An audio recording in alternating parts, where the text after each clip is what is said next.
Hey Creagears, Robert here and welcome back to a brand new video. For today's video we want to try a bit of a smaller project to start off this next period of videos. So we wanted to give a Clash Blaster a try.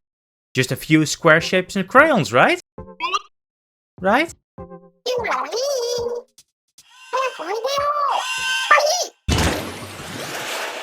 So, as soon as we took a look at the model we realized, oh there are only a few right angles on this thing. It's all weird angles and trapezoids.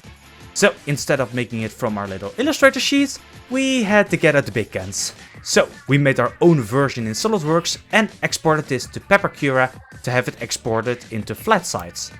Now we can start to work with it. Now that we have all of the sides of the Clash Blaster, we can start to cut these out. Making sure we keep all of the sides in the right order for when we start assembling the prop.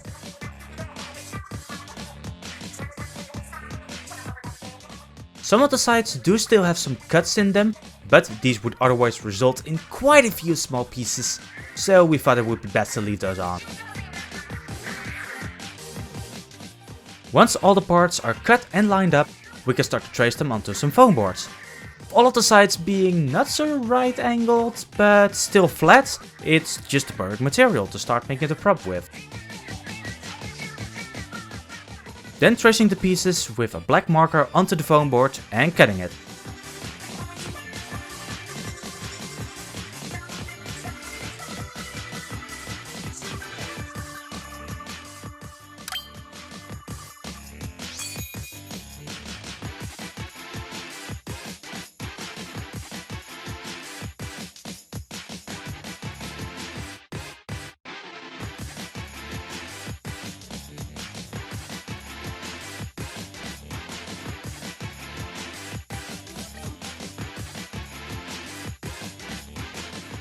This also means that we have to cut out the smaller pieces from the collection. For these we place the paper pattern onto the foam board piece and cut on the line to transfer it onto the foam. Then we can throw away the paper pattern and cut all the way through the foam board. But even with those loose pieces we still have to cut a 45-degree angle onto the foam to get it flush when we go and assemble the parts. As shown here with the sides of the blaster.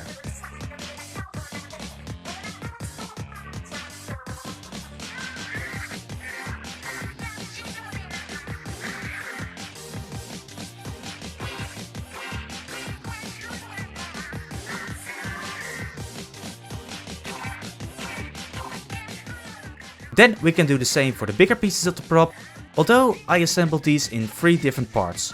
Barrel, front of the blaster, and now I'm assembling the back of the blaster.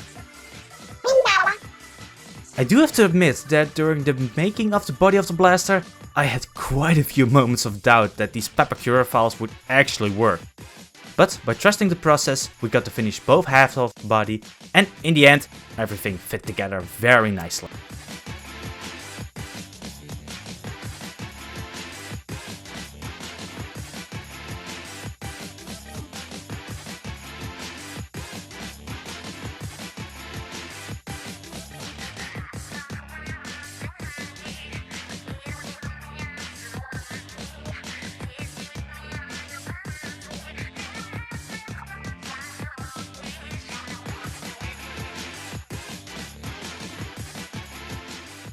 After getting to see that everything would fit together, we can use a bit more masking tape to hold the parts in place while we apply some more hot glue to make the body of the blaster into one piece.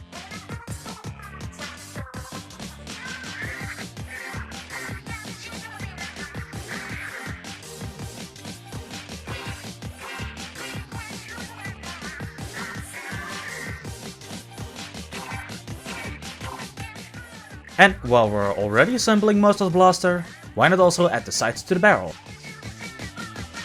Making smart use of the pattern for its placement.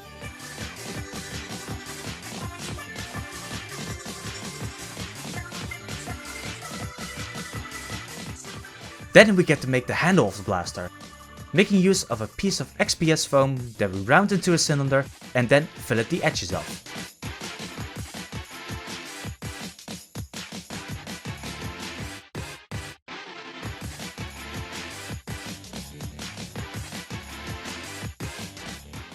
After cleaning up most of the foam dust, we mark and cut the holes for the pipes that will connect the barrel to the body of the blaster.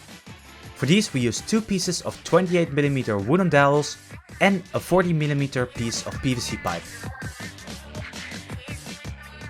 Making use of the side view of the pattern again for the heights of the cylinders and marking the smaller dowels to be 6mm apart.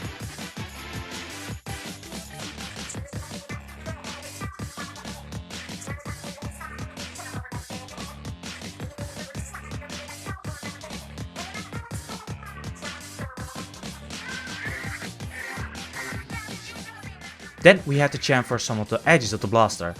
These are a result of the simplification of the original 3D model, but otherwise Pepakura would also make those edges as separate small pieces, and now you can just easily cut them off the body to get the same effect.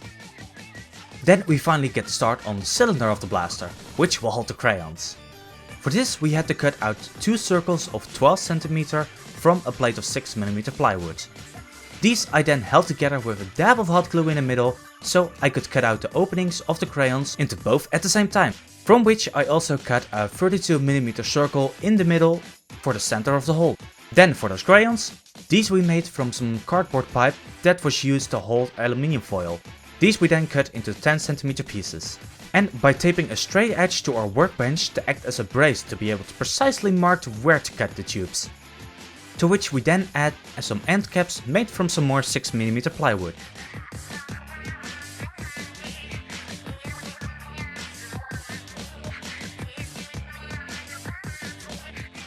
And remember those 28mm wooden dowels? We also cut a smaller piece to act as the base of the handle. So now we trace and cut into the handle and pluck out the cut foam to have the handle go into the foam for a stronger connection.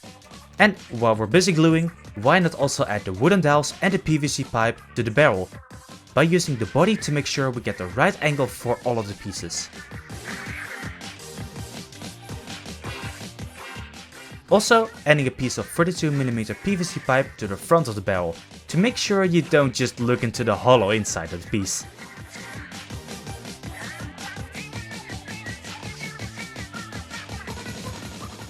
And going back to the XPS foam, we also get to take a piece and make it into the base of the trigger. We first use the side view of the pattern again to get the length and the angles of the piece, after which we round off the vertical corners and smooth out the cuts with some sandpaper.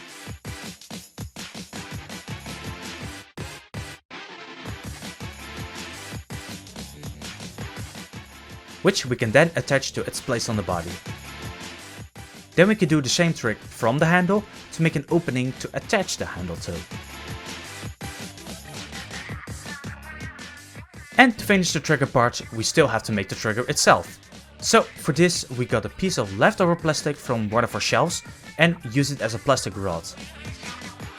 So after snipping off all of those extra parts, we use a heat gun to heat up the plastic and bend it into the shape of the trigger.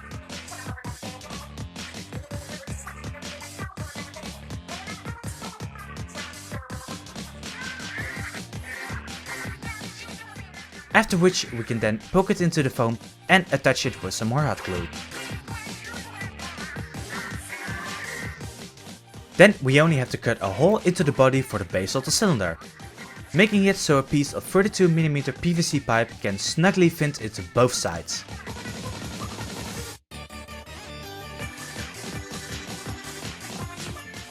And finally adding the 40mm PVC spacers in between the holder plates, also using the 32mm PVC pipe to make sure it all lines up. Lastly, we only have to make the truncated cones for the tips of the crayons. Using the pattern we've included with the rest of the parts, we trace it onto some craft paper and cut out all 7.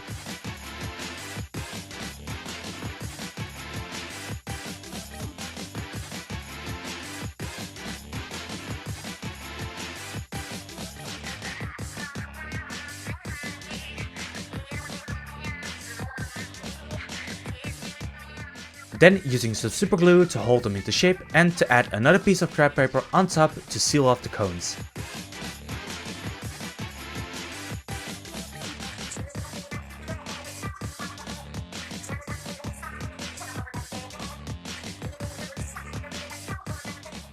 Then we can finally finish the building part by gluing them onto the cylinders.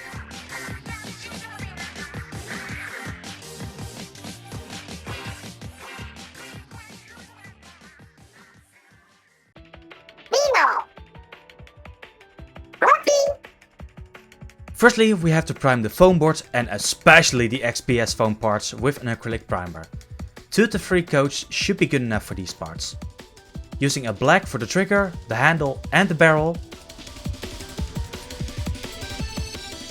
Then a white for the rest of the body's edges. Once those have dried, we can use a brown acrylic for the handle.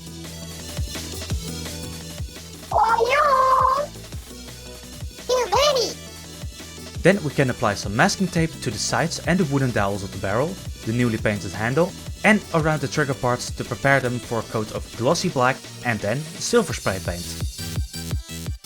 Then we use a bright pink for the tops and bottoms of all the crayons.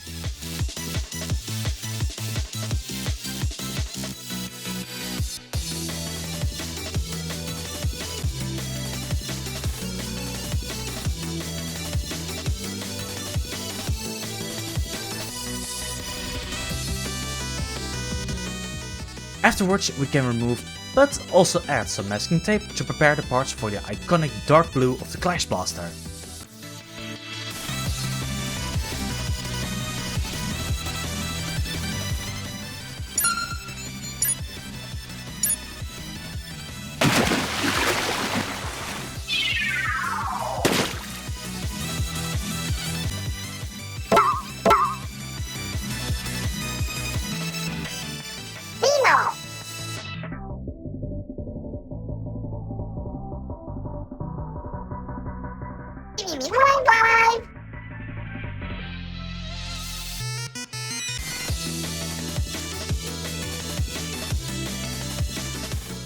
Then we had to do a little detour to our PC to make the labels for the crayons. Using the textures directly from the game and having a little fun with the creative freedom of the smaller parts, we get these nice graphics.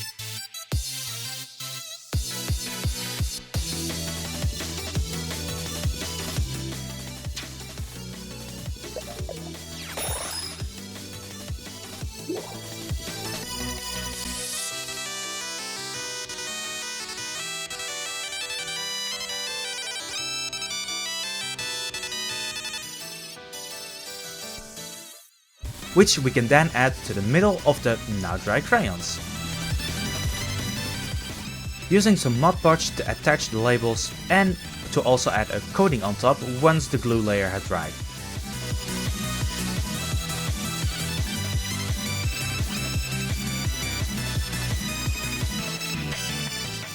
Next, for the final time, we can remove the masking tape to reveal the nice colors of the prop.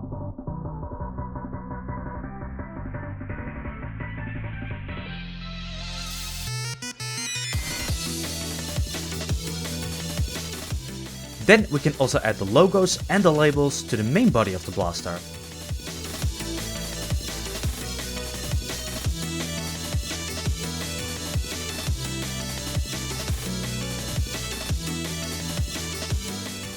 But we still have one more thing missing, the dark gray of the wooden dowels.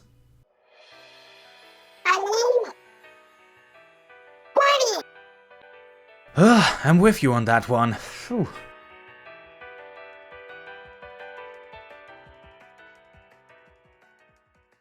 So after that we only have to assemble the prop, starting by adding the crayons to the now white holder.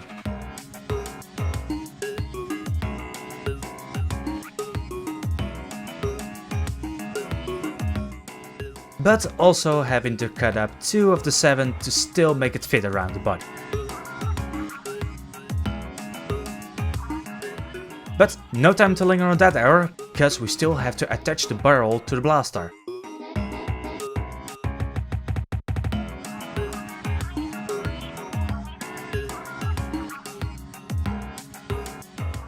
And finally, we can attach the filled cylinder to the body. With that, we can announce the Clash Blaster Replica officially finished.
Hey Creagears, Robert here, and we hope you enjoyed this replica prop project.